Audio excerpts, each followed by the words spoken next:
বাগবাসা মণ্ডলের ৩৯ নং বুথ এলাকায় একটি ড্রেন নির্মাণের কাজ শুরু হবে।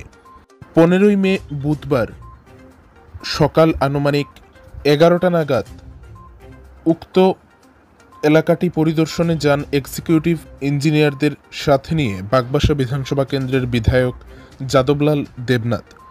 উল্লেখ্য, বাগবাসা মণ্ডলের ৩৯ নং বুথ এলাকার জনগণদের দীর্ঘদিনের একটি দাবি ছিল উক্ত এলাকায় একটি ড্রেন নির্মাণ করা, কেননা বৃষ্টি হলেই উক্ত এলাকায় জল জমে যেত, যার কারণে জনগণের চলাচলে অনেক অসুবিধার সৃষ্টি হতো। একে কেন্দ্র করেই আজ অর্থাৎ বুধবার এক্সিকিউটিভ ইঞ্জিনিয়ারদের সাথে নিয়ে উক্ত এলাকা পরিদর্শন সহ ড্রেনটি কিভাবে নির্মাণ করা হবে সেই সকল বিষয়ে আলোচনার জন্য উক্ত এলাকায় যান বাগবাসা বিধানসভা কেন্দ্রের বিধায়ক যাদবলাল দেবনাথ।